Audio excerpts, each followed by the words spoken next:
Donc, bonjour à tous, on est ravis de vous accueillir aujourd'hui pour notre webinaire dédié à EcoStruxure Power Design Codial, donc notre logiciel de calcul et de dimensionnement des installations électriques basse tension.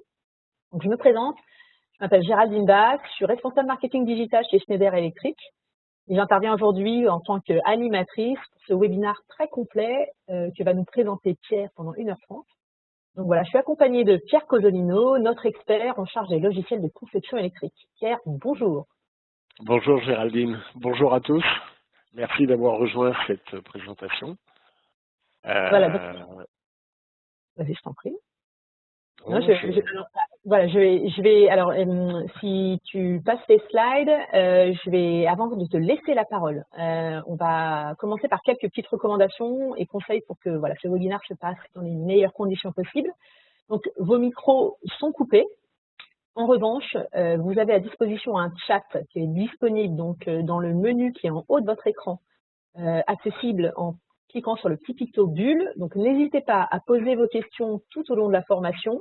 On prendra le temps d'y répondre, bon, soit au fil de l'eau, soit à l'issue du webinaire. On a prévu un temps de questions-réponses à la fin de ce webinaire.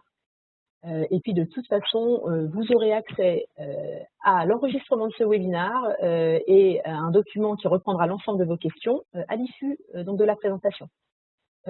Petite indication dans le menu qui est en haut, accessible, par lequel vous pouvez accéder au chat, il y a un petit picto annotation. Nous vous demandons s'il vous plaît de ne pas l'utiliser. Voilà. Et puis, donc voilà, n'hésitez pas vraiment à utiliser le chat, à poser vos questions, on y répondra. Pierre, je vais te laisser la parole. Et puis, pour commencer, peux-tu nous présenter ce logiciel Ecodial et puis nous parler un petit peu de son histoire? avec plaisir Géraldine. Alors bonjour et merci à tous pour votre participation à ce webinaire. Je ne vais pas vous présenter beaucoup de slides, je voulais présenter quand même grosse maille un peu les différents écrans qui vont être à votre disposition et puis on basculera directement sur l'utilisation du logiciel de façon à ce que ce soit un peu plus convivial. À la fin, si vous avez des questions que vous nous poserez par chat, je me ferai un plaisir d'y répondre et vous montrer directement les exemples de visu. Je vais arrêter la petite vidéo pour que ça soit pratique. Voilà. Alors, au niveau de ce logiciel, si j'arrive à... Voilà. Alors, Ecodial, c'est un des plus anciens logiciels de calcul. Il a été développé en 1985 par les équipes à cette époque de Merlin. Il tournait donc, vous voyez à peu près l'idée des ordinateurs qui étaient utilisés à l'époque a été disquette, pour vous dire que c'était quand même assez ancien. Et puis jusqu'en 2010 à peu près, on a eu énormément d'évolutions. On a eu un gros trou entre 2010 et 2018 au niveau des évolutions, puisqu'on avait du mal à faire saisir à l'intérieur les normes françaises au niveau du logiciel. On a remis énormément de moyens au niveau de nos logiciels, entre autres Ecodial, et donc depuis l'année dernière, nous avons sorti une nouvelle version qui s'appelle EcoStruxure Power Design Ecodial. On a donc rajouté EcoStruxure Power Design pour la gamme des logiciels EcoStruxure de Power. Alors, un petit point déjà au niveau de votre besoin. En principe, quand vous utilisez un logiciel de calcul et de dimensionnement, c'est essentiellement pour avoir la note de calcul qui va vous permettre de mettre sous tension l'installation. Il faut savoir qu'au niveau de l'ensemble des calculs qui sont dans le logiciel pour la version française, parce qu'il existe aussi des versions internationales, donc il faut bien prendre la version française, elle répond aux normes françaises, la NFE 1500 pour tout ce qui est dimensionnement et règles d'installation électrique, et puis pour rentrer un peu plus dans les détails, la 15500 qui, elle, régit les règles de calcul. Donc, bien évidemment, Ecodial respecte ces deux standards. On a aussi bénéficié du droit ELI. Le ELI est une marque au niveau du Genelec.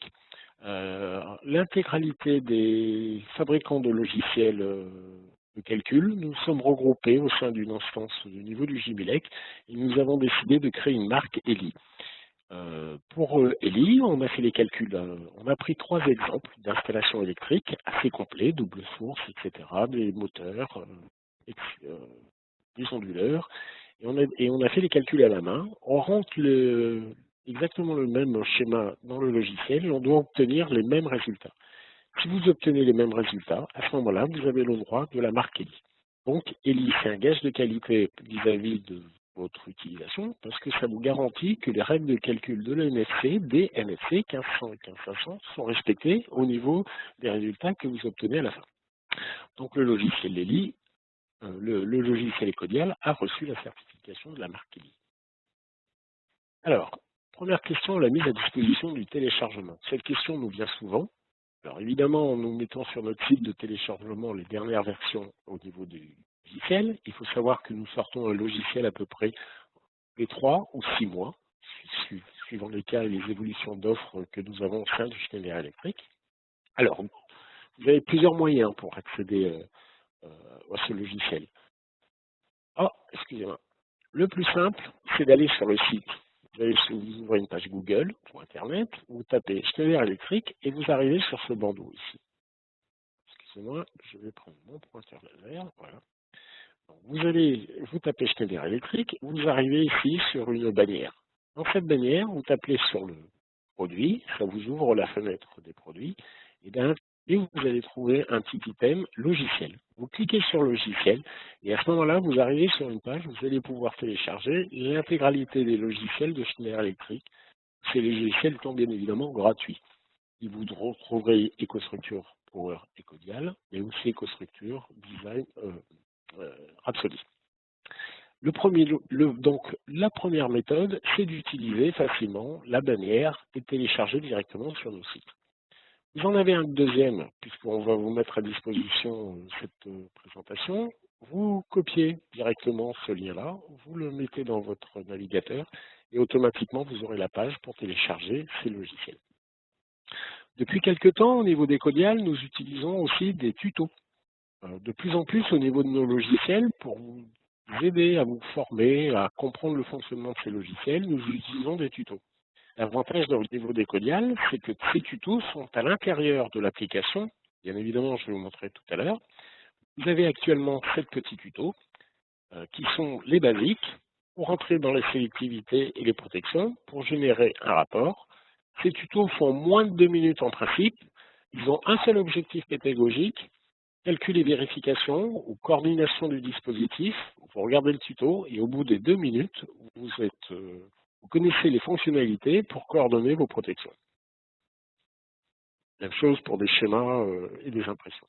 Donc vous avez un lien YouTube qui vous est donné ici. Vous pouvez bien évidemment rechercher ça directement dans votre navigateur en tapant YouTube, EcoStruxure Power Ecodial. Et à ce moment-là, les vidéos sont présentées et sont organisées en chaîne YouTube. C'est-à-dire que vous cliquez sur un des liens, le premier lien, et à la fin de la vidéo, il vous présentera les autres vidéos tutos. En tout cas, il vous les proposera. Alors, on va faire un petit tour du logiciel. Alors, ça, c'est votre page d'accueil au niveau d'Ecodial. On y retrouve différentes informations à l'intérieur. Le premier, le petit bouton pour aller directement sur les liens tutos. Vous avez donc, je vous ai dit, 7 tutos qui sont rentrés par onglet. Je vous ferai la présentation tout à l'heure. Vous avez un bouton qui va vous permettre de créer votre projet, un nouveau projet. Un autre qui va vous permettre d'ouvrir un projet existant sur votre ordinateur. Vous allez avoir ici l'intégralité les derniers fichiers que vous avez ouverts. Et puis vous avez un petit bouton ici, options, pour aller chercher les options électrotechniques. Je change de vidéo. Je laisse un petit instant pour que la page se rafraîchisse chez nous. Alors voici, ça c'est votre page d'accueil. Alors sur cette page, on a, elle est alors,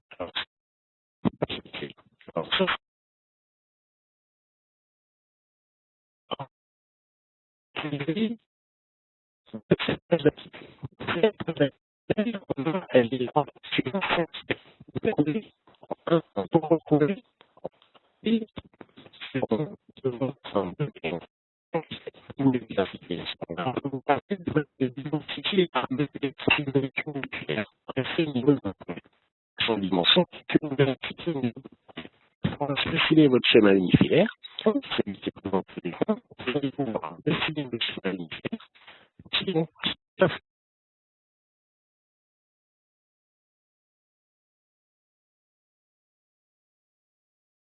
dans cette fenêtre-là, dans cette partie d'écran, tout du moins.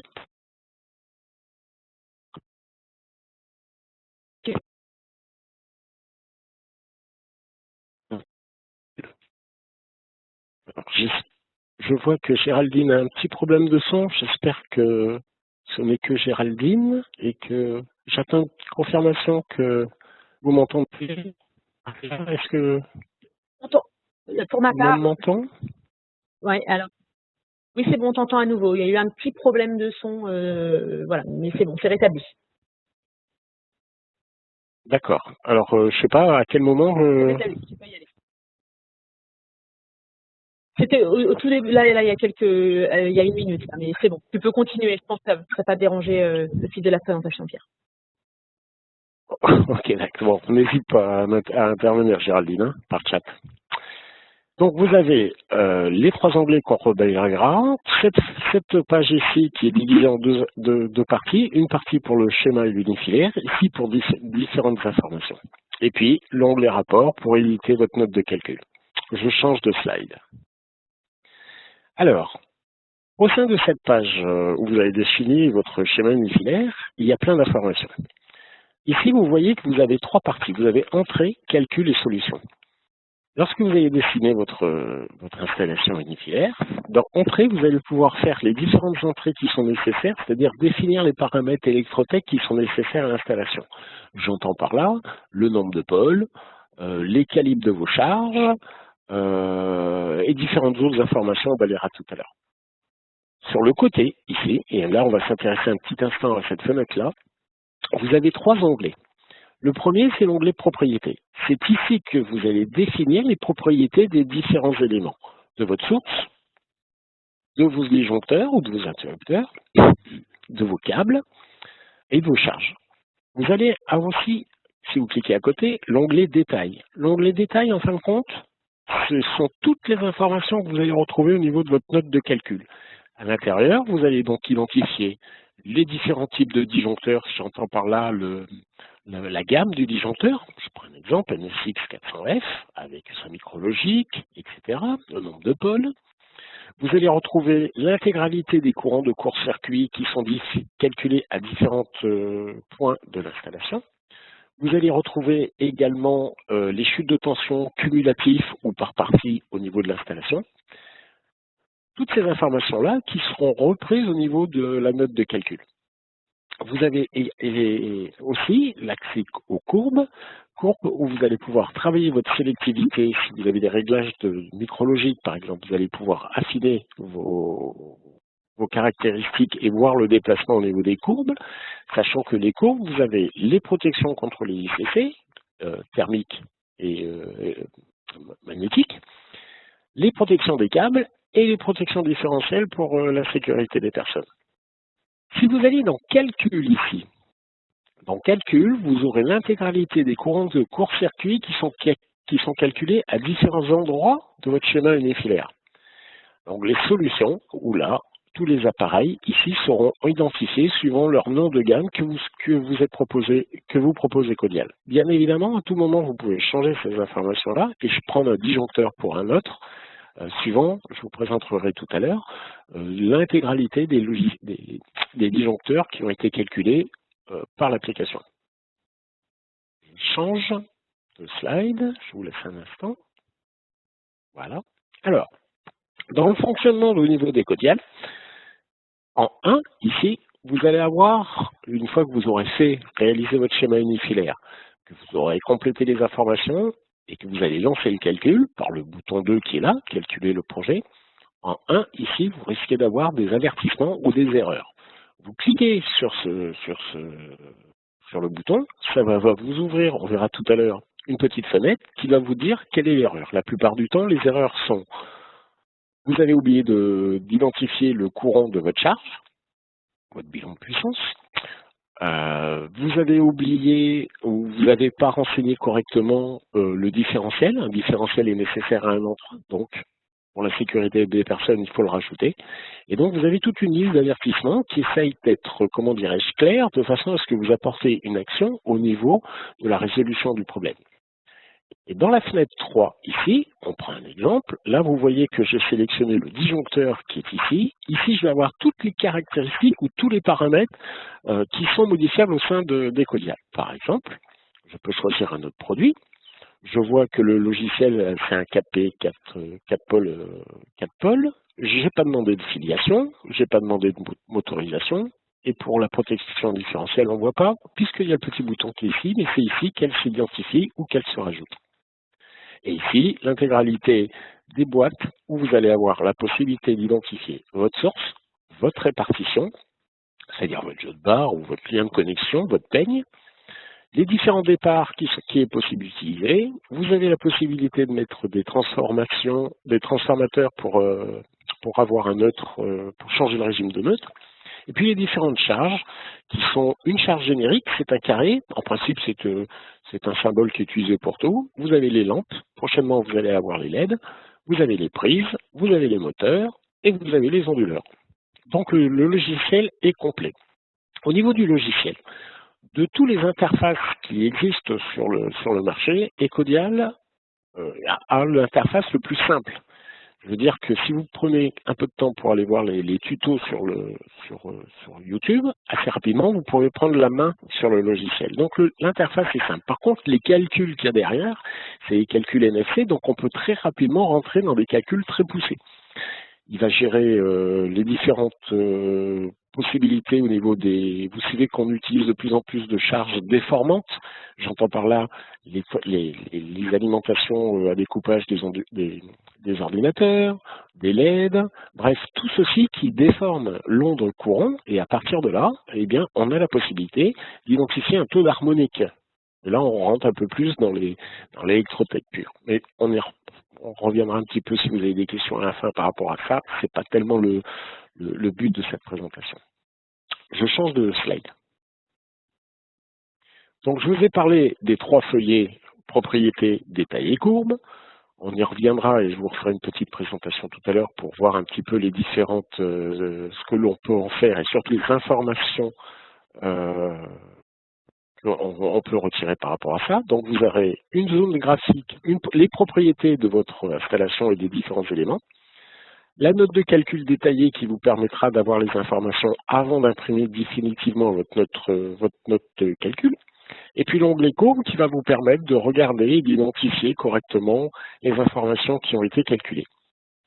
Il faut bien voir que il faut quand même avoir tous les outils de calcul qui sont proposés dans le commerce vont réaliser les calculs à votre place et vont vous proposer des solutions. Mais par contre, les solutions, il faut être un petit peu critique par rapport à ces solutions-là, et après, il faut y rentrer un petit peu dans les détails, comme par exemple, il va vous proposer un certain type de disjoncteur. Bah, peut-être que économiquement, c'est pas le plus intéressant. Peut-être est-il possible de prendre un IDT40. Ça, je vous montrerai tout à l'heure. Quand le logiciel calcule les solutions, vous avez la possibilité, il va vous calculer les différents types de disjoncteurs. Il va en prendre un par défaut et vous aurez la possibilité de le changer pour en prendre un qui, économiquement, est plus intéressant. Je change de slide. Alors, méthodologie et conception. Pour identifier le schéma unifilaire, bien évidemment, il faut connaître votre installation. Donc, il faut avoir une visualisation du site, globalement, là où il y a le TGBT, si vous avez des tableaux divisionnaires, et la liaison entre les deux, et quelle source de courant avez-vous au sein de la société. Vous faites ensuite le synoptique de votre installation, c'est-à-dire le schéma unifilaire. Vous devez vous intéresser au mode de pose de vos câbles. Alors, vous n'êtes pas obligé de rentrer tout de suite dans le détail des modes de pose, mais il faut bien voir que le mode de pose que vous allez utiliser va avoir une incidence sur l'impédance de votre câble. Bien évidemment, la longueur aussi. Il faut identifier les longueurs entre les différents tableaux, jusqu'à la source, etc. Il faut connaître la puissance des charges que vous allez alimenter, de façon à avoir un bilan et surtout d'identifier soit en courant, soit en puissance les consommations. Vous pourrez ensuite dessiner lancer le calcul et comme je vous l'ai dit tout à l'heure, vous aurez la possibilité de modifier et de changer certains paramètres où vous allez pouvoir affiner vos installations. Je reviens sur les modes de pose. Il faut savoir que quand vous avez une installation électrique, globalement, le prix des installations et des produits représente 30% du prix de l'installation. Le reste, les 70%, c'est essentiellement par les sections des câbles. Donc en jouant sur des fois juste un peu la longueur, en rapprochant vos différents tableaux si c'est possible, ou en changeant les modes de pose, eh ben, vous pouvez avoir des gains significatifs en diminuant la section des câbles. C'est un exemple. J'ai changé de slide. Alors, cheminement et mode de pose. Le cheminement et mode de pose, ça dépend de votre installation, bien évidemment, et de votre projet. Ça va dépendre des contraintes. Est-ce que j'ai le droit d'enterrer mes câbles? Est-ce que j'ai la possibilité de les passer en hauteur? Est-ce que j'ai un fourreau? Ce qui est important aussi, c'est la mise en œuvre des câbles. Passer un câble en fourreau ou le passer dans une gaine, sur une sorte de sur les gaines, bien évidemment, la thermique du câble ne sera pas identique. Il faut connaître les points de raccordement, c'est-à-dire la longueur de la canalisation, le point de départ, le point d'arrivée, et essayer d'évaluer cette longueur. Les différentes modifications ultérieures, ça, vous pourrez à tout moment revenir sur les paramètres que vous avez saisis, de façon à petit affiner votre installation. L'objectif, je vous l'ai dit, c'est d'essayer de réduire au maximum le prix des câbles, parce que c'est les câbles qui vont faire le prix de votre installation. Et évidemment, la logique, c'est de favoriser à ce moment-là les modes de pose les moins contraignants. Un câble qui est dans un fourneau, sa thermique va en être modifiée, vous avez de fortes chances que le câble soit plus important, par exemple. Je change de slide. Le bilan de puissance. Très important, le bilan de puissance, c'est le point d'entrée que vous allez avoir à faire, c'est-à-dire que vous allez dessiner votre schéma unifilaire. Les seules informations que va vous demander Ecodial afin de pouvoir lancer un premier calcul, une fois évidemment que vous aurez défini aussi les paramètres des câbles, c'est-à-dire au moins minimum la longueur, c'est de connaître les courants qui sont absorbés par vos charges. Si vous avez des LED, si vous avez des prises, si vous avez des moteurs, etc., il faut quand même avoir cet environnement-là de façon à avoir un calcul automatique qui soit le plus proche de la réalité. Donc, les courants consommés. Le facteur de puissance, ce n'est pas une obligation, mais ça va vous permettre par la suite de rajouter des batteries de condensateur si vous avez un COSI qui est trop bas, de façon à éviter de payer les pénalités, d'identifier les polarités. Si vous avez une idée du taux d'harmonique, il faut bien savoir que plus vous allez utiliser de LED, plus vous allez utiliser d'onduleurs et de choses comme ça, vous allez avoir des harmoniques. Donc, on peut mettre un petit taux, 15% par exemple, d'harmonique au niveau de l'installation.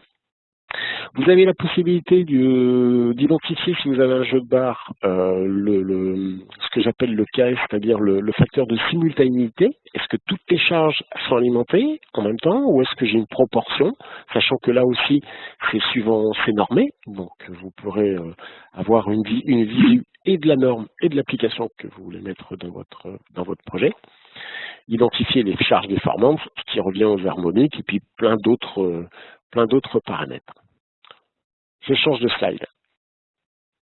Alors, Ecodial est quand même relativement simple par rapport au logiciel du commerce. C'est un logiciel qui est gratuit. On va vous proposer, comme je vous l'ai dit, des tutos pour vous auto-former, mais vous avez aussi la possibilité de vous former par le service de formation au sein de Schneider Electric. C'est un stage et entendu, il n'y a presque plus de théorie.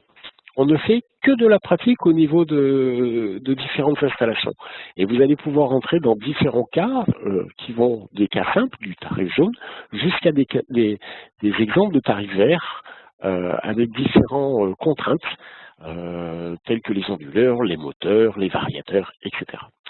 Vous pouvez aussi vous rapprocher de votre agence ou de votre vendeur. Nous organisons des journées de formation, une demi-journée sur Ecodial et une demi-journée sur Rhapsody. Ces formations sont gratuites, elles sont promulguées en agence et vous pouvez vous rapprocher donc de votre vendeur qui vous suit de façon à pouvoir vous inscrire au sein de ces formations.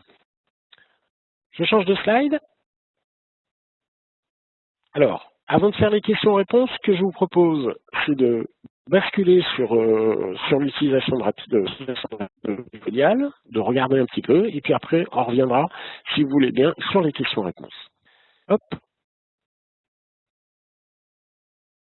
Alors, ok, je dois chérir.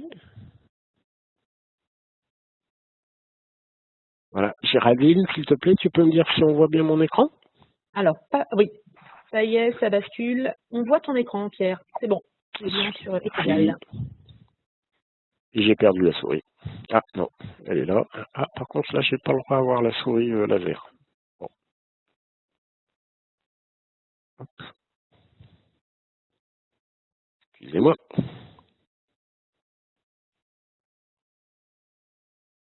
J'ai un petit problème là. Pourquoi je ne vois pas moi le...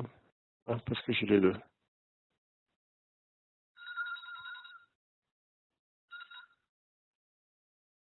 Alors, excusez-moi, j'ai un petit problème pour partager. Alors, voilà. Et pourquoi moi je ne... Est-ce que, Géraldine, tu peux me confirmer que... On voit à nouveau, okay. Alors tu dois avoir une fenêtre là au milieu, voilà. Voilà. Donc, super, merci. Donc, lorsque vous allumez Ecodial, vous arrivez... Oh, c'est marrant parce que je ne peux plus rien faire. Ma page est morte.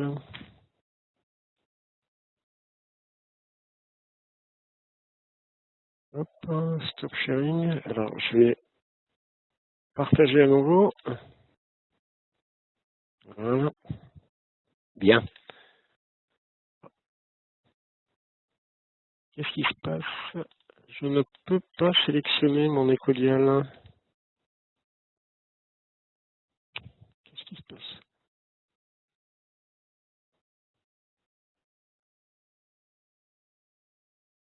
Excusez-moi si je fais ça.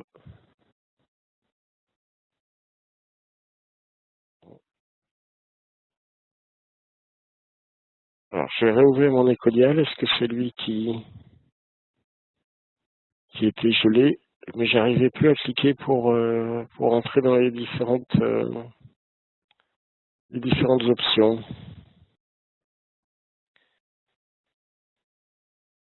Bien, donc voilà. Vous arrivez sur cette page-là, c'est la première page à l'ouverture de Rhapsody, d'Ecodial, je vous ai présenté tout à l'heure. Donc ici pour créer un nouveau projet, ici pour aller chercher un projet existant, donc vous avez la liste qui est ici pour gagner un peu de temps. Ici pour les tutos, vous avez donc 3 onglets qui sont les tutos les plus simples, c'est-à-dire découvrir quel est le fonctionnement du logiciel. Aller un petit peu plus loin pour explorer et des nouveaux tutos qui vont arriver ici lorsque vous aurez des nouvelles fonctionnalités. Vous avez aussi la possibilité au niveau de l'à propos d'aller directement un support client. Donc je vais cliquer, voilà, on va ouvrir une page internet. Ici on va choisir le pays France et vous pouvez être directement en liaison avec notre CCC, dans un premier temps par téléphone. Bientôt, vous aurez la possibilité d'avoir un chat et d'avoir un aide en ligne. Donc ça, c'est possible d'y avoir accès directement au sein de l'application. Les options qui sont ici sont totalement intéressantes, si ce n'est que pour participer au programme d'amélioration et pour si vous avez une carte graphique, pardon,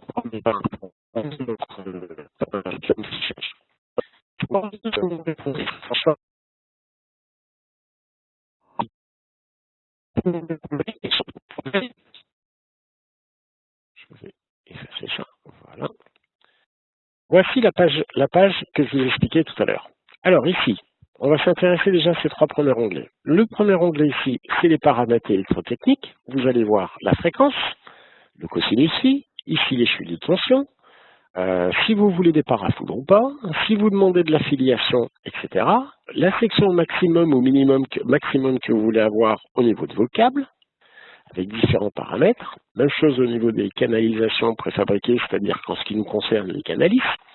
Et puis j'attire votre attention sur le fait que souvent dans Ecodial, vous allez avoir des petits points d'interrogation qui sont ici.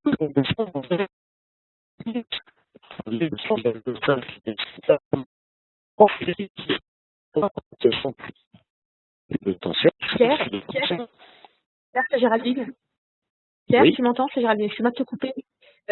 Ça coupe pas mal au niveau du son. Peut-être, pour gagner un peu de bande passante, peux-tu simplement éteindre ta caméra?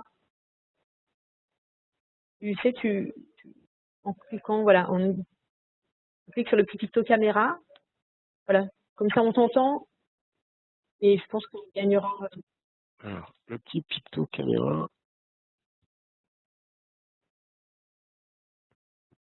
Ok.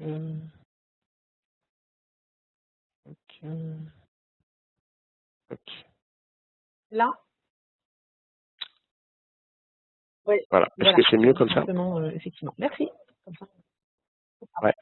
Je suis désolé, c'est le problème du confinement. Donc, et puis surtout que toute la famille est sur le Wi-Fi.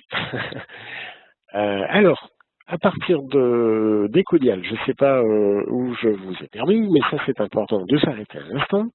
Vous avez des petits points d'interrogation ici, et là, chaque fois que vous appuyez, vous allez avoir des informations sur la section que vous avez ici. C'est-à-dire que vous allez directement sur l'aide en ligne. Par exemple, lorsque vous cliquez ici, vous allez arriver sur les valeurs que vous donne la NFC 1500 sur le chiffre de tension, d'éclairage, alimentation, HT ou BT.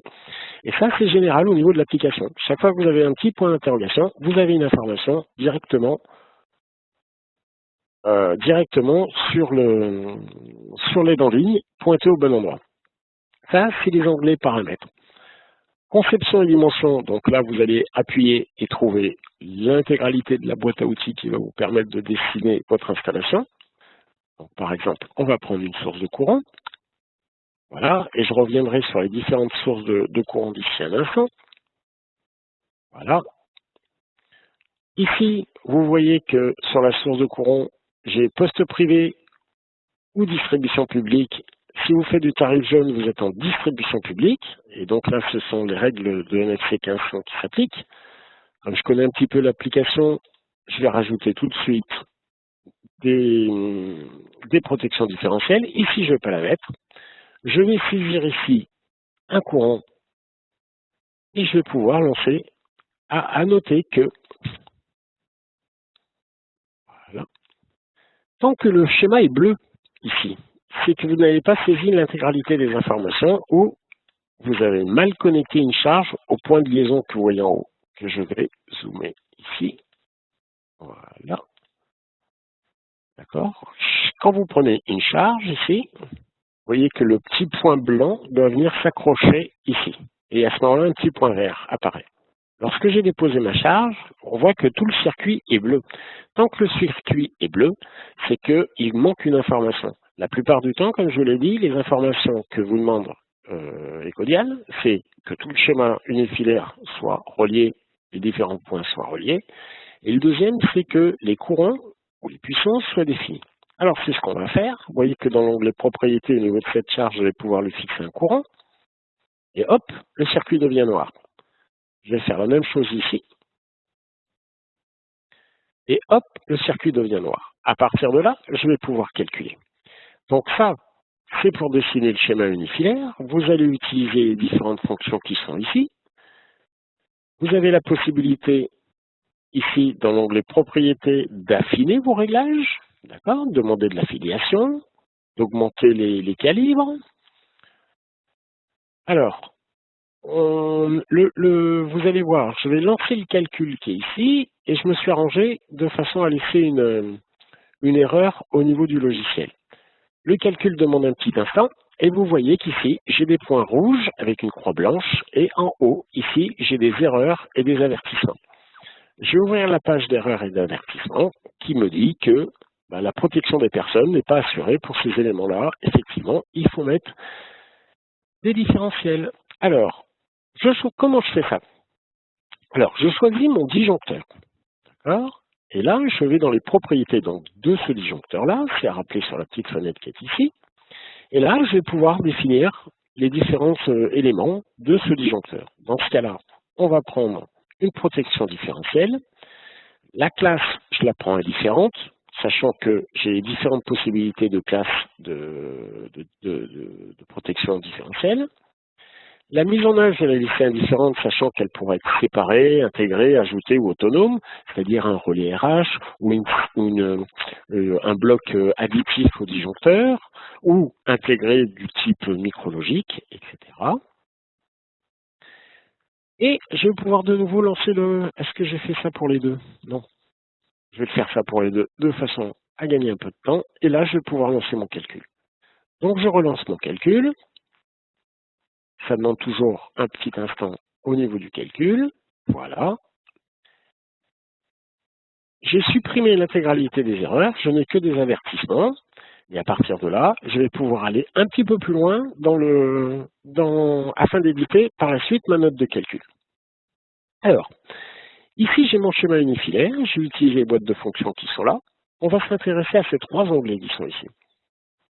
Ici, c'est l'onglet Entrée. Dans l'onglet Entrée, c'est ici que j'ai vu et que j'ai saisi mes courants de mes charges. D'accord? J'ai ensuite l'onglet Calcul. Ici, l'onglet Calcul, j'ai le calcul des courants de court-circuit. Je vais zoomer encore un petit peu plus pour que vous y voyez mieux. J'ai l'intégralité des courants de court-circuit qui ont été calculés au sein de l'installation à différents points. Au niveau de la source, ça c'est ce qui est imposé par EDF. Au niveau de mon disjoncteur avec la longueur de câble que j'ai ici, au niveau de mon jeu de barre, et puis au niveau de mes charges et à différents points d'installation. Vous pouvez aller ensuite dans l'onglet Solutions. Puisque vous avez calculé le projet, puisque vous n'avez pas d'erreur, vous pouvez avoir les solutions. Les solutions qui vous sont proposées ici, ce sont les noms de gamme. Par exemple, un LX400 avec une micro AB, un IC60, IC60 avec son fichier, et tous ces éléments-là, maintenant, je vais pouvoir les changer. Alors, on va prendre par exemple celui-ci. Je vais choisir un autre produit. Ici, je vais ouvrir une nouvelle fenêtre. Je vais m'écarter pour que vous y voyez mieux. Et vous voyez ici, j'ai deux petits onglets, deux sélections. Ici, j'ai produits calculés. Et Ecodial me propose tous les produits qui sont susceptibles de convenir ici à mon besoin. Je vais en prendre un autre. Un MG a un Compact NSXM. C'est joli. Ou j'ai la possibilité d'aller dans l'intégralité du catalogue et là choisir moi-même mon disjoncteur. On ne sait jamais, si vous voulez mettre un MTZ, vous pouvez choisir par exemple le produit qui est là. Une fois que vous avez fait ça, vous enregistrez. Alors excusez-moi, j'ai pas sélectionné le produit tout à l'heure. Hop. Ah. C'est parce qu'il...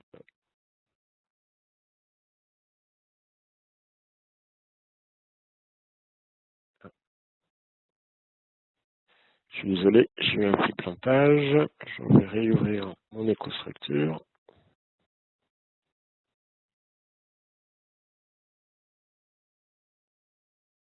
Je vais redessiner vite fait une petite installation.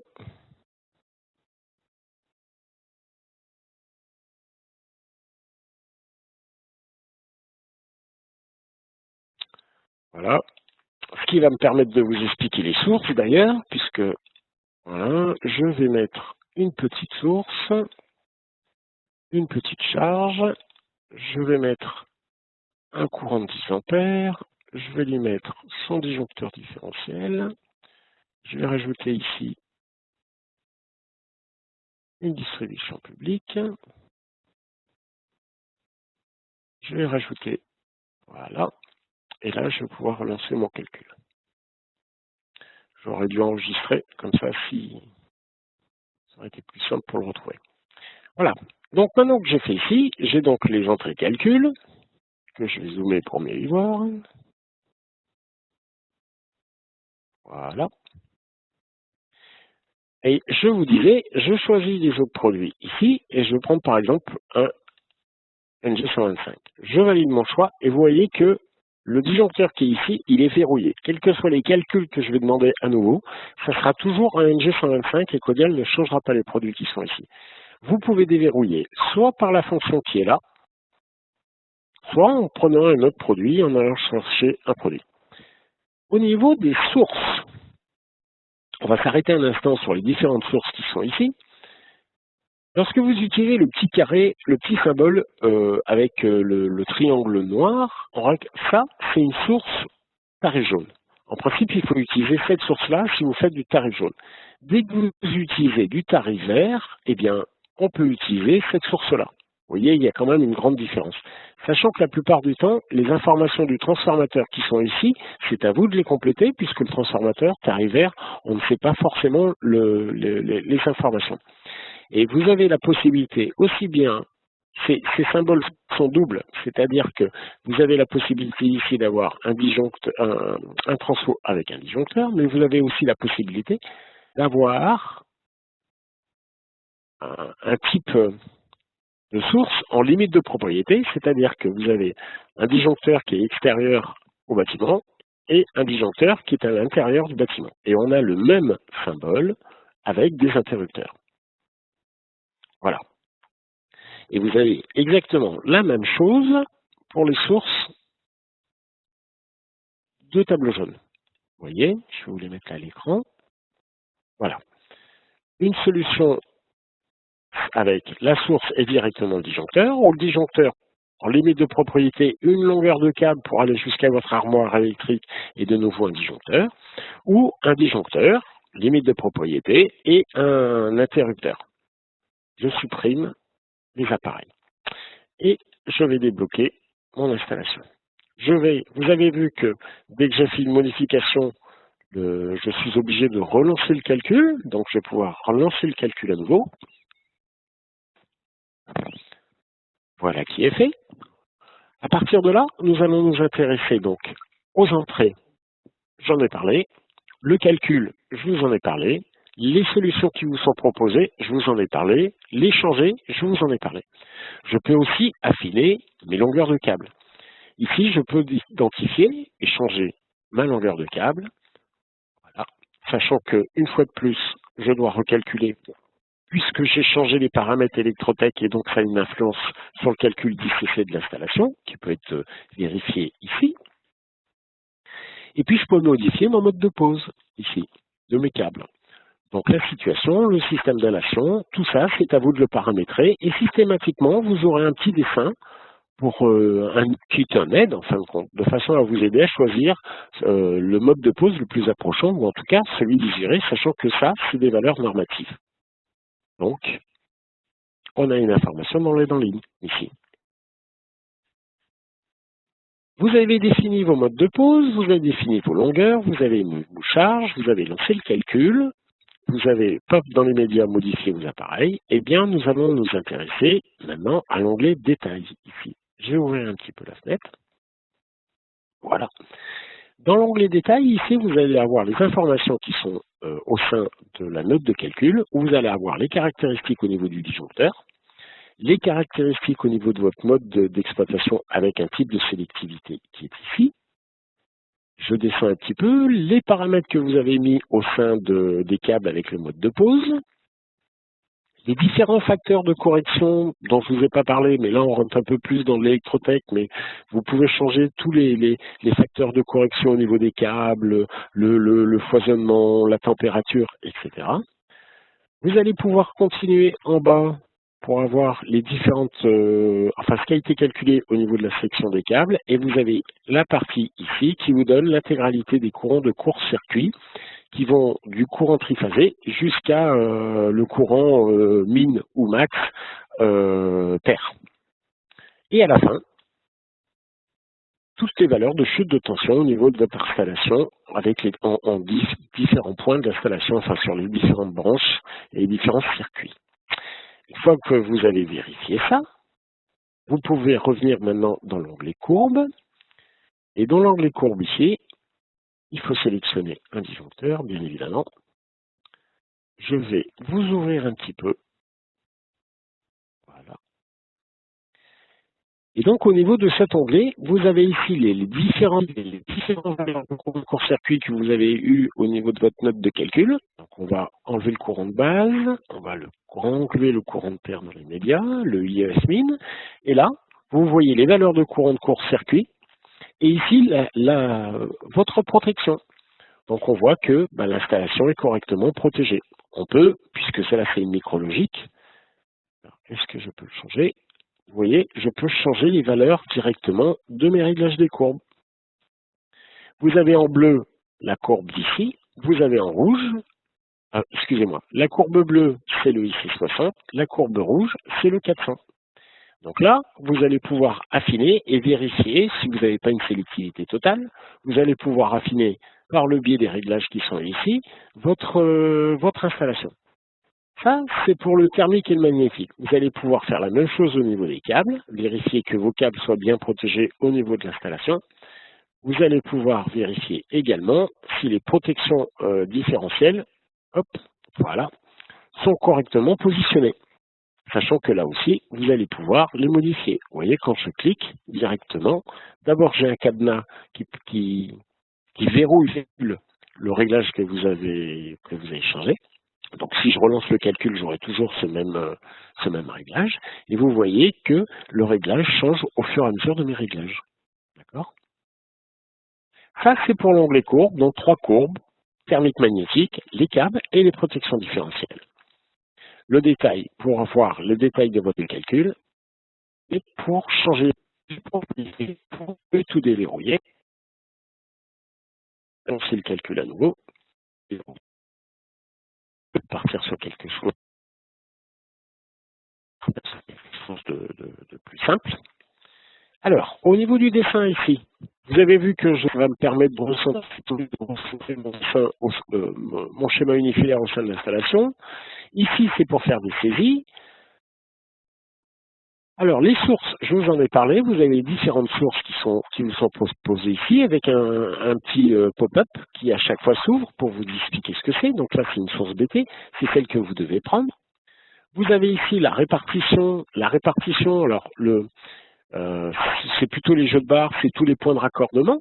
Vous avez la possibilité de prendre des canalices ou des colonnes montantes. Vous avez ici la possibilité de rajouter un parafoudre. Vous avez la possibilité d'utiliser les canalices d'éclairage. Différents types de protection départ. Alors, je vais prendre un exemple au niveau départ. La différence qu'il y a entre celui-ci et celui-ci. Les deux symboles se ressemblent étrangement. Sauf que ça, c'est plutôt une tête de groupe. Par exemple, si je veux faire une tête de groupe, voilà, je vais juste s'arranger un petit peu pour que ça soit plus simple. Voilà. Donc, vous voyez que là, j'ai un disjoncteur et là, j'ai directement le peigne. Alors que celui-ci, ici, j'ai du câble. Donc là, c'est plutôt, je sors de mon TGBT pour aller vers mon tableau divisionnaire. Voilà les deux symboles. Donc attention de ne pas confondre ce symbole-là et ce symbole-là, puisque celui-ci englobe au niveau du dessin le câble. Donc je relève mes petits dessins. Donc ça c'est pour les répartiteurs, les parafoudres. Donc je vous ai expliqué les différents types de départ. Vous avez la possibilité de mettre les différents types de transformateurs pour créer un nouveau neutre, régime de neutre. Vous avez la possibilité de rentrer et de paramétrer un onduleur, à savoir que l'onduleur, vous avez je ne vais pas rentrer dans les détails de l'onduleur aujourd'hui, c'est pas tellement le but de cette présentation, mais pour l'onduleur, vous avez un petit tuto qui vous explique comment câbler votre onduleur. Vous avez la possibilité d'utiliser du couplage, si vous voulez coupler votre tableau avec un autre, par exemple. Et là, vous avez la possibilité d'identifier votre charge, à savoir une charge générique, c'est valable à peu près pour quelle que soit la charge. Vous avez la possibilité de mettre des moteurs, des lampes ou des prises. Pour les moteurs, quand vous cliquez sur moteur, vous mettez votre moteur. Et ici, vous avez la possibilité d'ouvrir le guide du choix du moteur pour définir alors excusez-moi, sa puissance, et vous avez à partir de là possibilité de mettre un variateur de l'ingress, un démarreur progressif, donc de changer le paramètre, vous voyez, de votre moteur. Voilà pour ça. Alors, on a fait un petit dessin, on a saisi les courants, on a bien affiné nos modes de pause, on va pouvoir lancer le calcul, une fois de plus. Et à partir de là, on va pouvoir basculer. Donc, on n'a pas d'erreur. On a vérifié nos avertissements. On va pouvoir basculer dans le rapport. Et là, vous avez l'édition du rapport. Donc, rapport que vous remettrez à l'organisme de certification de façon à avoir la possibilité de mettre sous tension votre installation électrique. Et l'intégralité des informations qui sont reprises au sein de ce document, c'est celle que vous avez au niveau du détail ici. Voilà.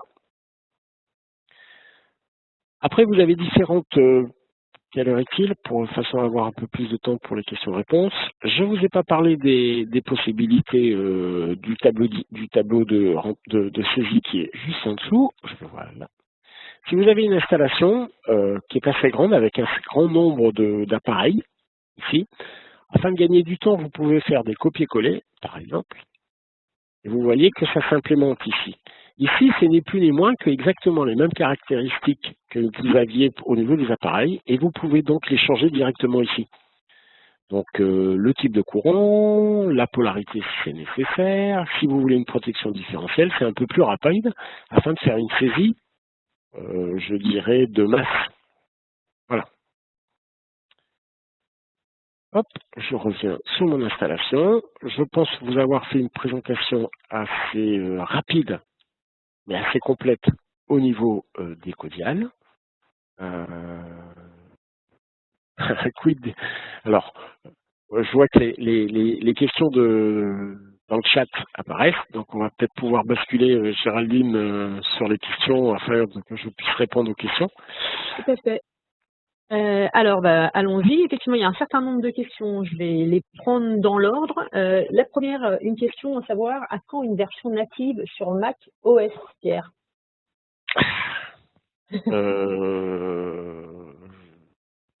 Ce n'est pas dans nos tablettes. Sur Mac, la plupart des logiciels Schneider ne tournent pas sur Mac et je ne pense pas qu'on ait une solution qui tourne sur iOS. Donc si vous voulez utiliser Ecodial, malheureusement, c'est Windows. Ok. Alors, peut-on définir en standard les déclencheurs magnétothermiques au lieu des micrologiques, ou doit-on à chaque fois choisir un autre produit? Tu peux reposer la question? Alors, peut-on définir en standard les déclencheurs magnétothermiques au lieu des micrologiques, ou doit-on à chaque fois choisir un autre produit? Non, vous êtes obligé de le faire par vous-même. C'est-à-dire que je suppose que la question c'est est-ce que je peux imposer le TMD plutôt que la micro. Donc ça, c'est à vous de le faire et vous le faites directement. Je jette juste un œil pour savoir si je peux le faire à partir de là. Non. Donc non, vous êtes obligé de le changer manuellement pour tous les cas et pour tous les disjoncteurs. Mais dans ces cas-là, c'est pareil. Le plus simple, après, c'est avoir l'habitude de l'utilisation du logiciel. Vous pouvez très bien ici choisir un produit. Alors évidemment, là, c'est pas le bon, j'ai pas de TMD. Mais choisir un TMD qui est ici, qui apparaîtrait au niveau de la protection, et à partir de là, faire du copier-coller, de façon à avoir un gain de temps quant à la réalisation de votre schéma unifilaire. Mais non, on n'a pas le choix pour l'instant. Ok. Alors, d'autres questions, il y en a beaucoup. À répondre à tout. Mais sinon, pour votre information, on prend toutes les questions. Si jamais on n'a pas le temps de répondre à tout, on prépare un document avec l'ensemble des réponses. Alors là, c'était au sujet des formations, et notamment tu as mentionné des formations courtes, gratuites, qui sont réalisées chez nos clients. Une personne demande si ces formations peuvent être réalisées en Afrique. En Afrique? Oui, en Afrique.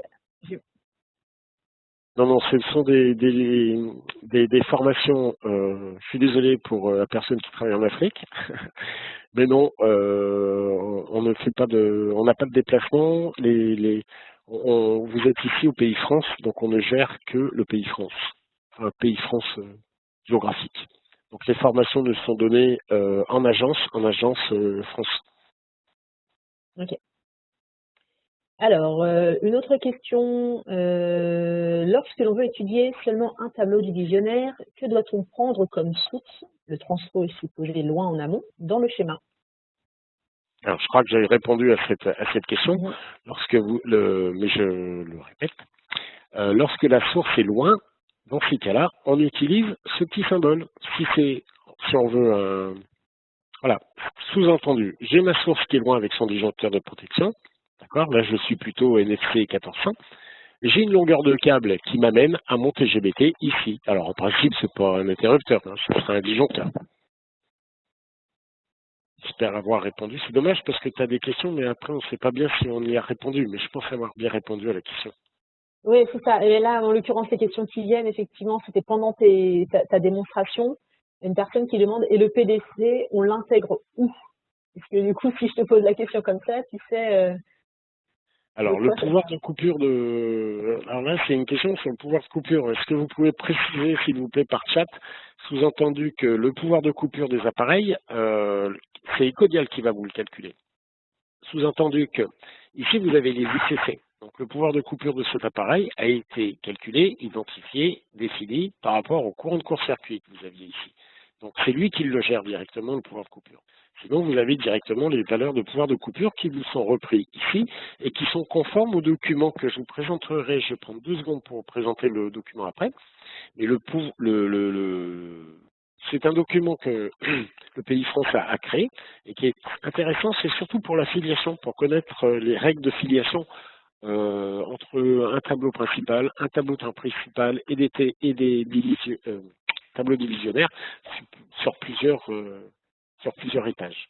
Donc le pouvoir de coupure, c'est l'appareil qui le définit. Et si vous passez en filiation ici, à ce moment-là, c'est lui-même qui calcule et qui gérera la filiation. J'espère avoir répondu à votre question. Le chat est à votre dispo si c'est pas le Oui. cas. Ok. Il y avait une question sur les inverseurs de source. Alors, c'est pareil, Oui. c'était une question qui a été posée pendant ta démo. La Voilà. question est, voilà. Et pour ce qui est des inverseurs de source. Alors, pour ce qui est des inverseurs de source, alors bon, je ne vais pas trop rentrer dans les détails parce que c'est un peu long et je pense que prochainement, je ferai un tuto. Mais je vais mettre une deuxième source ici. Et là, vous voyez que j'ai un mol normal et un mol secours. Donc, je vais mettre un... Où l'inverseur de source, hein, tac. On va mettre un petit rapaciteur. Et la petite source qui est ici.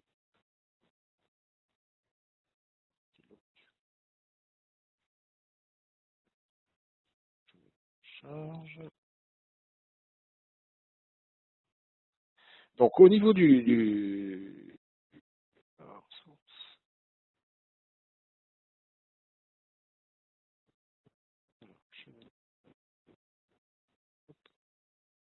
Alors, donc vous avez vu déjà, je ne sais pas si vous avez bien vu, j'ai eu un problème pour attacher ma source ici, parce que j'avais pas le même régime de notes, c'est normal, j'avais un TT ici et pas un TT ici.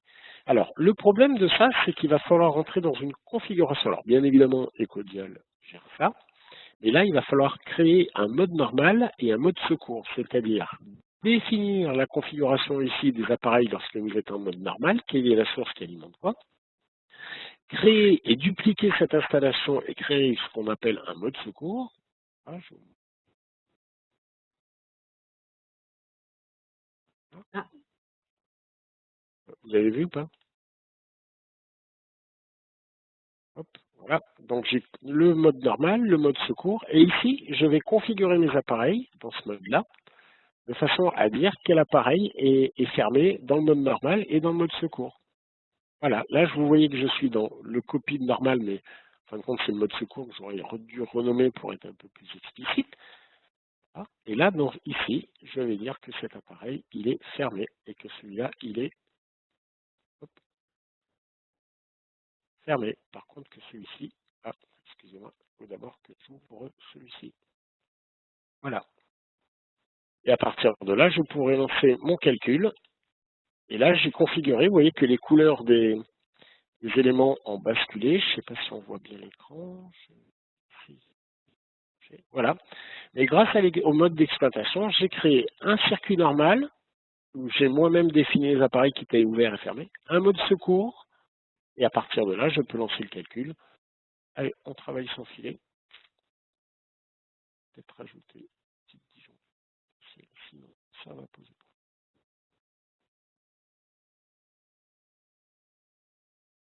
Hop, ici aussi.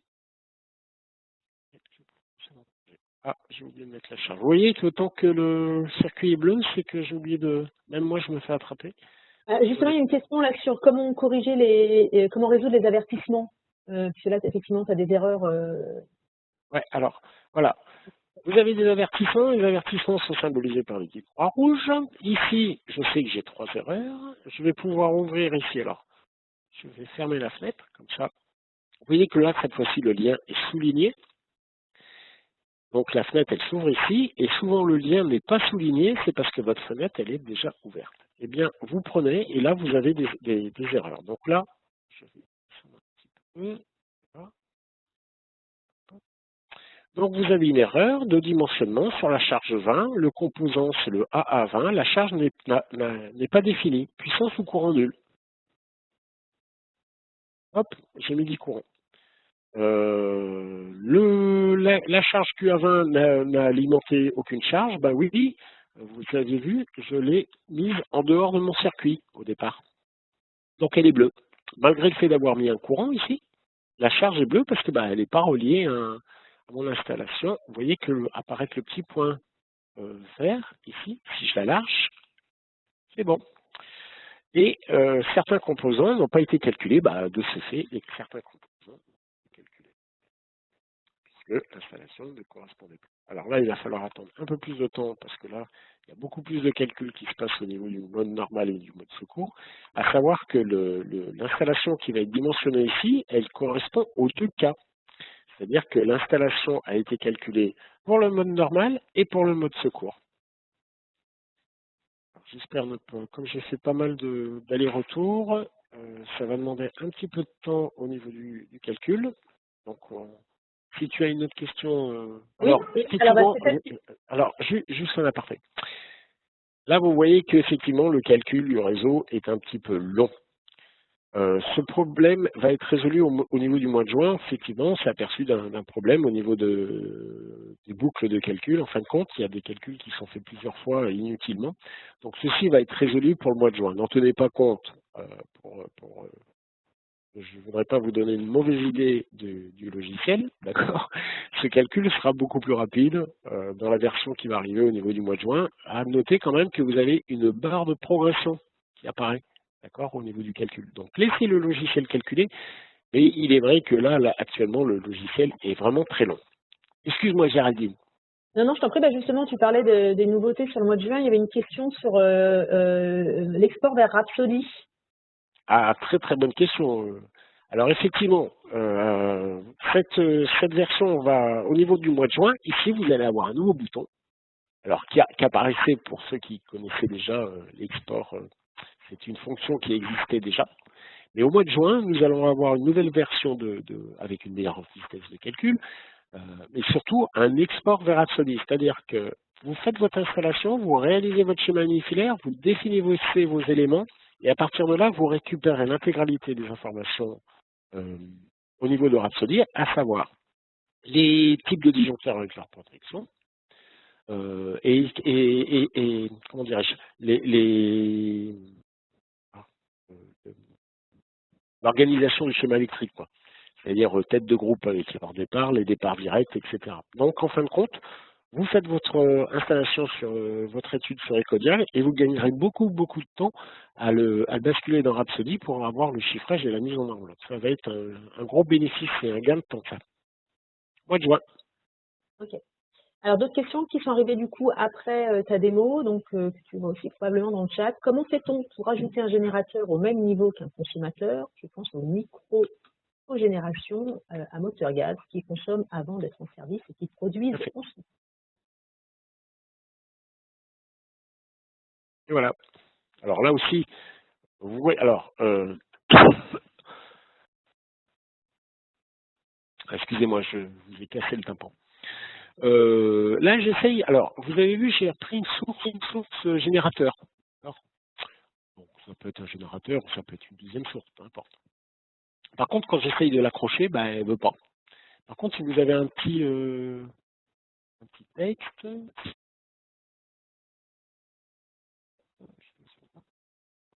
et donc il vous dit que bah, le schéma de liaison à la Terre entre celui de gauche et celui de droite, et donc il faut changer le schéma de liaison à la Terre, et à ce moment-là, vous pourrez accrocher. J'espère avoir répondu. Voilà comment on fait de la cogénération. Et après, évidemment, copie, normale, secours, et identifier l'intégralité des éléments en faisant le calcul, que je ne vais pas relancer là, sinon ça va prendre un peu de temps. Okay. Tant qu'on règle pour le mois de juin le problème de calcul. Une autre question, Géraldine? Une autre question, oui, une autre question de Antonio qui a posé pas mal de questions. Donc sur, voilà, sur les multisources avec ou sans couplage. Donc la question, quid des multisources, 2 ou 3, avec ou sans couplage? Alors, là, alors moi j'ai toujours fait, alors je crois qu'on va jusqu'à 3 sources en parallèle. Par contre, couplage, je comprends pas la question. Avec ou sans couplage? Parce qu'en principe, quand on a plusieurs sources, on a des couplages qui sont... Est-ce que vous pouvez préciser, s'il vous plaît, Antonio, le besoin? Oui, c'est ça, 3 sources de couplage, oui. Alors par contre, il va falloir créer dans mode d'exploitation. Alors je dois vous avouer, Antonio, que j'ai jamais fait. Mais une chose est sûre, c'est que si vous avez 3 sources, il va falloir faire il va falloir analyser les différents cas possibles d'alimentation et créer les différents, comment dirais-je, les différents schémas en paramétrant quelle source est fermée, quelle est ouverte, qui alimente quoi. Voilà. Mais c'est vrai que je me suis jamais amusé à mettre plus de 2 sources en parallèle, donc et je sais qu'Ecodial gère 3 sources en tout cas. Quand on a par exemple un jeu de barre, c'est assez rapide comme ça, avec plusieurs sources, il sait le faire. Autre question, Géraldine? Oui, une question alors sur les transpos HTA basse tension. Peut-on avoir plusieurs transpos HTA basse tension ou 2 arrivées HTA? Oui, c'est exactement le même schéma qu'ici. C'est-à-dire que vous allez pouvoir avoir ici une alimentation HTA.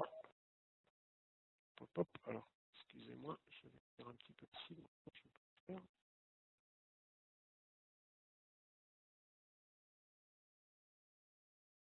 Ah. Hop. Voilà, donc là j'ai 2 sources d'alimentation HTA, ok, et c'est exactement le même principe, il va falloir que je crée le mode normal, le mode secours et configurer mes appareils. Alors excusez-moi, j'ai peut-être pas pris les plus simples. Hop, je vais les supprimer. Et puis on va remettre des petits simples. Donc le CTRL-C, CTRL-V marche. Hein. Donc voilà, là j'ai 2 sources HTA en parallèle. Là, on est plutôt dans le tarif vert. Hein. Donc, j'ai 2 sources en parallèle. Et là aussi, il va falloir que je fasse un mode normal. Et donc, là, le mode normal. Et définir mes appareils. Et après, mode secours. Et puis, paramétrer de nouveau mes appareils dans chacun des 2 modes. Une autre question, Géraldine? Si je réponds mal à votre question, si je ne l'ai pas comprise, n'hésitez pas à revenir au niveau du chat. Hein. Et si vous avez, alors là je comprends qu'il y a effectivement plusieurs questions qui viennent des sources en parallèle. On va faire un petit tuto spécifique sur ce type de paramétrage. Excuse-moi. Oui, on t'entendait loin, mais ok, donc c'est un... Entre-temps j'ai baissé mon micro, j'aurais pas dû. Donc je disais que... Oui, c'est que ouais, les tutos, voilà, tu prends en compte ces questions pour aussi développer de nouveaux tutos, voilà, sur les questions. Tout à fait. Tout à fait. Au niveau des doubles sources, on fera un tuto spécifique là-dessus. Y a-t-il un mode simulation, David? Je serais tenté de dire oui. Chaque fois que vous faites le calcul du projet, il fait un mode simulation. Vous pouvez à tout moment changer vos paramètres et relancer à nouveau le calcul. Donc, Oui, pour la simulation. En plus, vous avez la possibilité d'enregistrer vos différents essais. Je ne sais pas si c'est la réponse attendue. Le mode simulation, je ne comprends pas bien le besoin. Si vous voulez tester différents types de schémas ou d'organisation électrique, bah, vous pouvez très bien enregistrer un projet, ici, par le petit bouton, et puis faire les modifications, lancer le calcul, enregistrer de nouveau ce projet de façon à avoir des traces. Sinon, à chaque fois que vous lancez un calcul, vous êtes en mode simulation. N'hésitez pas à revenir, hein, je vous le redis, au niveau de la question, si j'ai mal exprimé votre besoin ou j'ai pas bien compris votre besoin. Alors, une autre question, est-il possible de sélectionner des fusibles basse tension? J'ai pas compris. Oui. Il est possible de sélectionner des fusibles basse tension. Alors, à quel niveau? Est-ce que vous pouvez préciser, s'il vous plaît, la question? Moi, je vais vous montrer ce que j'ai compris. Alors, les fusibles. Oui, les fusibles, je me rappelle plus, mais oui, on peut les mettre.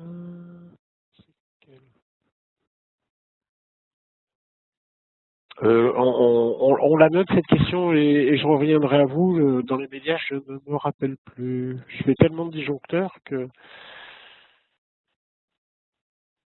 Ok. Et oui, on a les fusibles. On a les fusibles, mais je ne sais plus où. Je reviendrai. Je suis désolé.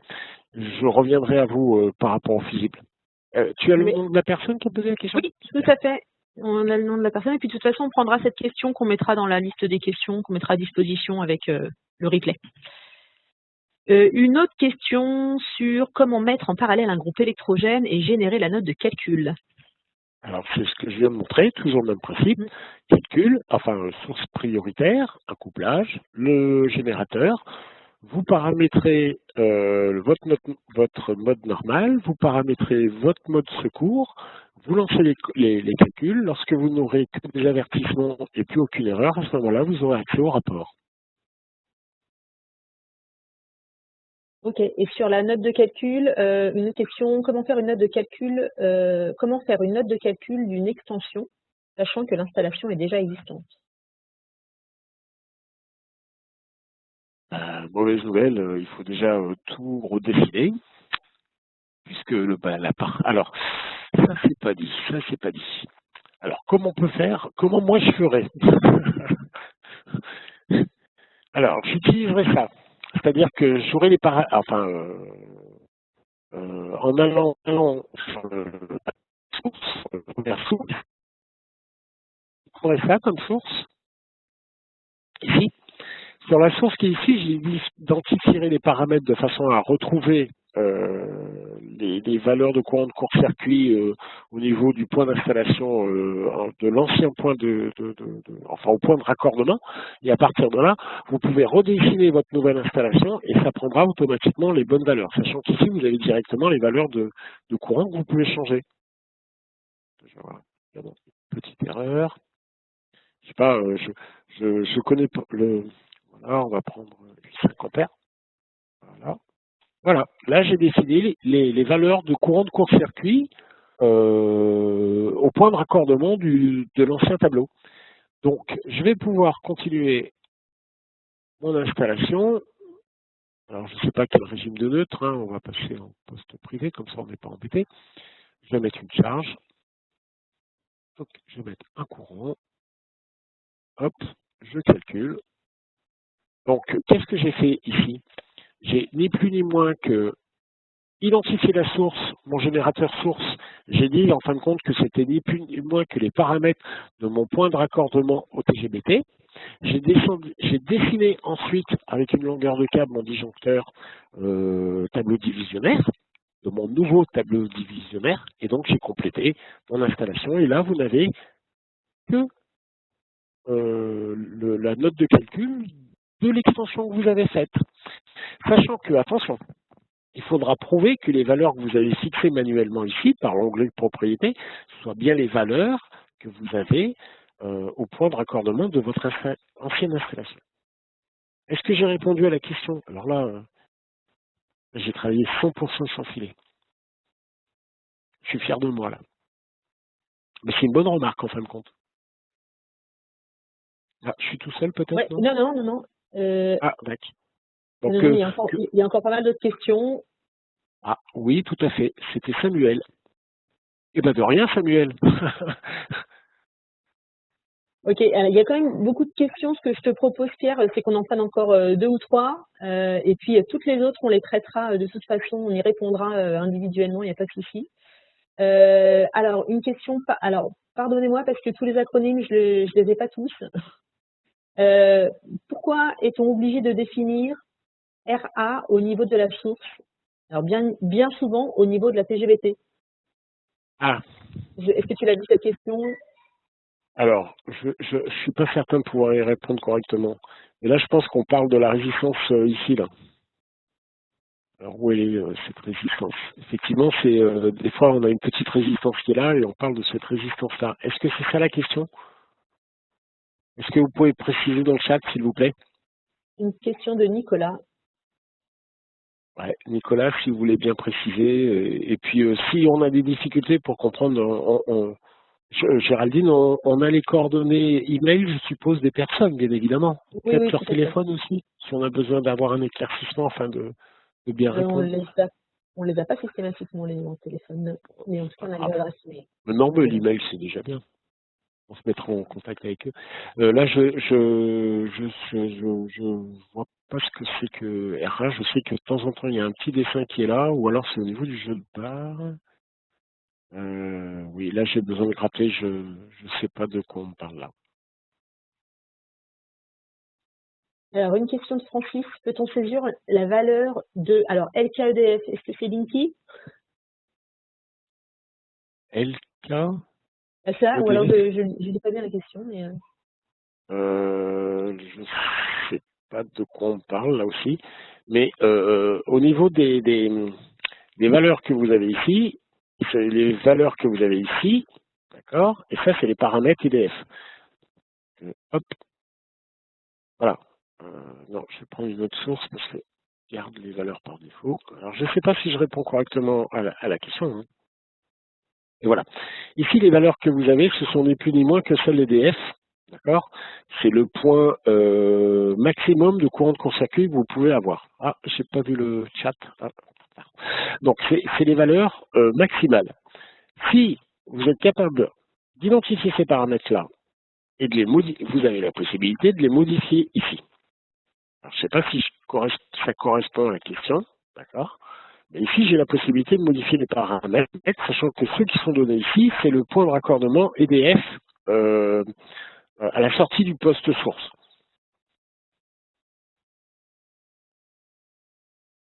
Je ne sais pas si je réponds bien, Géraldine. La personne écoute, précise. je ne sais pas. Alors, écoute, je te propose de prendre encore 2 questions. Alors, où en étais-je? Une question de Nicolas. Est-il impératif de relier le jeu de barre de l'armoire à une LEP? Et l'EP, moi, je n'ai pas l'acronyme. Eh bien, je ne sais pas. Liaison équipotentielle, peut-être avec ou sans. Vous pouvez le paramétrer. Eh bien, écoutez, ce qu'on va faire, c'est qu'on va faire un essai, parce que souvent, n'ayant pas la réponse, je fais des essais et j'essaye de gratouiller un petit peu l'installation. Donc, je vais prendre les protections différentielles. Je vais lancer rapidement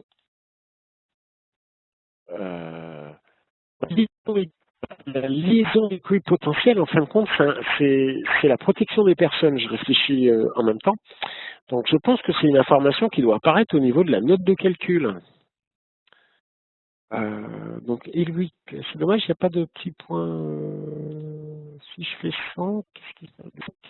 Le jeu de barre est alimenté par un sorcier, il doit être en liaison équipotentielle. Donc oui, c'est un problème de sécurité des personnes. Là, j'ai une interdiction du logiciel. Hein. Donc là, je confirme, c'est bien une protection des personnes. Et ce qui paraît logique, parce que vous avez forcément un aspect métallique sur votre canalisation en principe. Et donc, qui dit métal dit liaison à la terre pour la protection des personnes. J'espère avoir répondu à la question. N'hésitez pas, hein, une fois de plus, par chat. Allez, s'il te plaît, Géraldine, une autre question. Alors, je suis chaud. C'est chaud. Alors, ça tombe bien parce qu'on nous demande si tu peux simuler un petit tableau tarif bleu avec un disjoncteur abonné 40 ampères mono et un départ éclairage et un départ PC. Alors, déjà, alors oui, je peux. Alors, le problème du tarif bleu, pour moi, c'est que j'en sais pas beaucoup, donc je connais pas bien les caractéristiques. Je sais que là, ça sera 3 kA.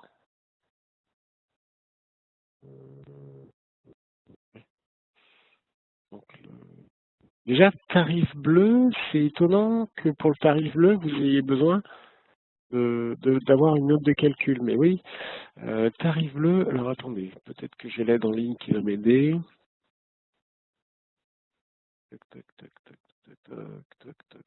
Ouais, le problème, c'est que de tête, je ne connais pas les valeurs bleues. Ici, les valeurs de bleu ici pour la source. Donc, je sais pas, si je mets 1, si je mets 1, si je mets 3, bah là aussi il va crier, je pense. Voilà, alors le son n'est pas. On va déjà passer en 140 volts. Voilà. Et donc il y avait quoi? C'est quoi la question? Les prises? Alors, attends, je te redis, excuse-moi, alors donc un petit tableau tarif bleu avec un disjoncteur abonné 40 ampères mono et un départ éclairage et un départ PC. Voilà. Un départ éclairage, ouais, et puis un départ éclairage. Voilà, hop, et PC. Donc là, je vais passer mes éléments en monophasé. Ici, je vais mettre, je suppose, une petite protection différentielle. Ici, comme je suppose que c'est des LED, je vais rajouter un taux d'harmonique. Ici, je vais faire pareil, c'est déjà fait d'ailleurs. Toc, toc, toc. Ah, non, je ne veux pas calculer, j'ai oublié de mettre la protection différentielle. Voilà, on va calculer. Et là, la charge, la charge, bien sûr, la charge pire. Alors, je sais pas, je vais mettre 2 ampères, par exemple, ou bon, 2 ampères, ça devrait le faire. Hop, hop. Donc là, il calcule le projet, ça risque d'être un peu long parce que tous les paramètres d'impédance ont été changés. Alors, pour répondre à cette question-là correctement, hein, il faut effectivement mettre les bonnes valeurs du tarif bleu. Alors, je sais qu'il y a 3 kA qui se baladent quelque part, mais il faut bien avoir les informations. Une fois que c'est fait, vous dessinez votre tableau, vous lancez le calcul, vous mettez un taux d'harmonique important pour les différentes charges, et à partir de là, le calcul et les sections vont être calculées. La seule question que j'ai, c'est pourquoi utiliser une note de calcul pour du tarif bleu, quoi. C'est pas forcément utile. On va laisser le calcul se réaliser pour voir s'il n'y a pas d'erreur. Et voilà. Sinon, Géraldine, une autre question pendant que le calcul s'exécute, sachant que je vous rassure, hein, la version juin, si vous êtes dans les clous normales d'utilisation, le logiciel calcule plus rapidement quand même. Hein. Là, je suis vraiment sorti des clous. Je pense que j'ai même peut-être mis j'ai même planté le logiciel là. J'ai même planté le logiciel. Par rapport aux valeurs que j'ai mis là, j'ai dû créer une erreur qui n'est pas vérifiée et j'ai un calcul qui doit tourner en rond. J'ai vu passer une question. Ah ben voilà, il a calculé. Voilà, donc là vous avez votre installation, vous avez le détail qui est ici, et vous avez donc votre note de calcul qui est ici. Youpi. J'ai vu passer une question sur IDT40. Géraldine, non? Alors, tu vois, je suis même pas arrivée jusque là, tu vois. Ah, pardon. Non, mais bah vas-y, je t'en prie, prends là. Non, j'ai juste vu IDT40 et comme c'est un produit nouveau, Alors écoute, je la cherche parce que tu vois, il y en a beaucoup. Ah voilà, la nouvelle gamme IDT40 est intégrée dans le logiciel, point d'interrogation. Point d'affirmation. Oui, elle est intégrée dans le logiciel. Vous pouvez Ok. très simplement le retrouver ici d'ailleurs. Hop, tac, hop, intégralité, IDT40. Vous pouvez choisir vos différents types avec son pouvoir coupure. Une autre, alors, Ouais, il y a une question de Christopher sur comment fait-on un tableau de sécurité en amont du général, tarif jaune par exemple. comment fait-on un Pour un tableau? tableau de sécurité. Alors, je ne comprends pas le terme de tableau de sécurité, mais je présume que alors, on verra avec cette personne, j'aurais besoin d'avoir des éclaircissements par rapport à ça.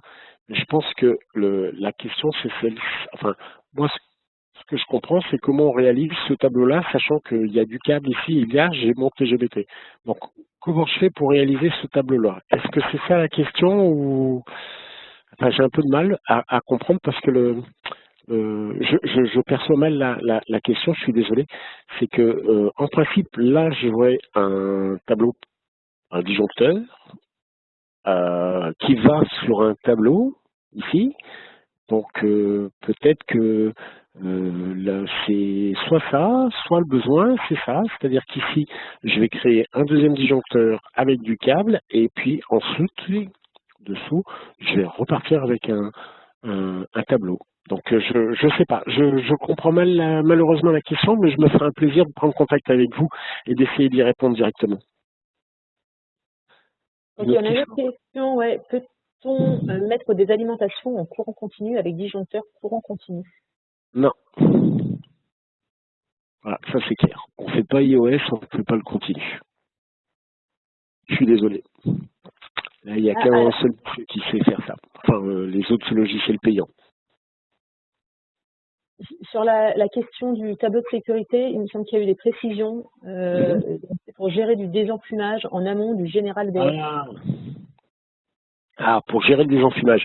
Alors, pour gérer le désenfumage, effectivement, vous ne pouvez pas vous connecter en amont ici, là. Mais bon, c'est pas bien grave. Et ici, vous mettez votre répartiteur et vous pouvez laisser l'appareil de désenfumage. Mais oui, c'est vrai qu'il faudrait pouvoir se connecter en amont directement. Et alors ça, est-ce que je peux le faire? Bon, on peut le faire comme ça déjà. C'est-à-dire que je mets mon répartiteur ici. Donc là, je suis chez EDF. Je vais mettre mon moteur de désenfumage ici. Voilà. Excusez-moi de vous donner ma tête. Et puis là, du coup, je vais mettre mon disjoncteur ici. Et puis là, je vais repartir avec mon répartiteur. Voilà.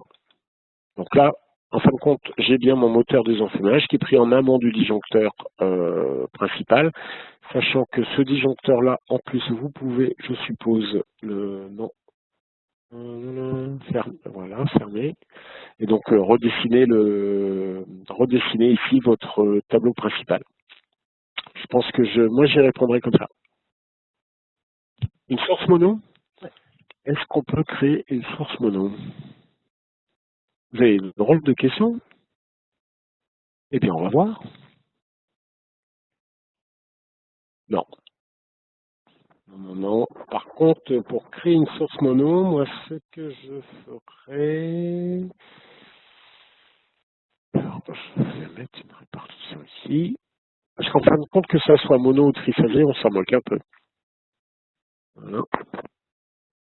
Je vais mettre une charge ici, un courant. Toc. Et donc, je vais enlever cette partie-là pour ne pas être faussé dans mon calcul. Je vais juste vérifier. Et donc, quand je vais calculer ici, je suis en quoi là? On va le laisser en distribution. Ah, RA, c'est ça. Est-ce que c'était ça, la résistance? Ça, c'est la résistance des puits potentiels à la Terre, quoi. Donc, j'ai dit quoi? Hop, section différentielle, yes. Je calcule, j'ai tout mis là. Ouais.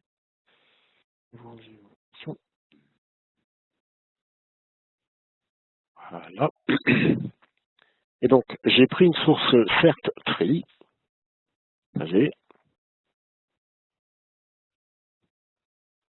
mais ici, j'ai bien un appareil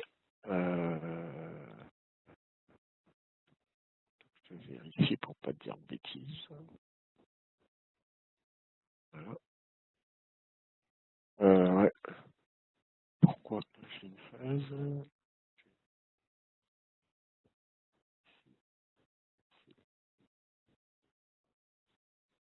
Non, là, non, là, non, non. Non, j'essaierai d'affiner cette question, mais dans les médias, je vois que mon appareil, forcément, ici, c'est un 4 pôles, donc ça veut dire que il prend systématiquement ma source. Donc, si je fais ça, qu'est-ce que ça fait? Ouais, c'est ça. Je te propose, alors on arrive déjà à la fin de ce webinaire. Il y a encore pas mal de questions et comme on vous le disait, on va vraiment prendre le temps d'y répondre, de répondre à chacune de ces questions. Donc vous retrouvez l'ensemble des réponses avec le replay, les supports et toutes les ressources qu'on vous a présentées. Voilà, d'ici quelques jours, vous recevrez directement un mail avec le lien pour accéder. Juste avant de nous quitter, on vous met à disposition là dans le chat un lien vers un questionnaire de satisfaction. Pierre, si par la même occasion, tu as l'occasion de mettre le petit QR code, la slide avec le QR code, voilà, pour y accéder. Donc n'hésitez pas à répondre à ce petit questionnaire. Nous, évidemment, ça va nous permettre de voir si on a répondu à vos questions, à vos besoins. Et puis, n'hésitez pas aussi à nous faire part, la slide, voilà, justement, à nous faire part de sujets pour lesquels vous aimeriez qu'on vous propose de nouveaux webinaires. Voilà, c'est important pour nous.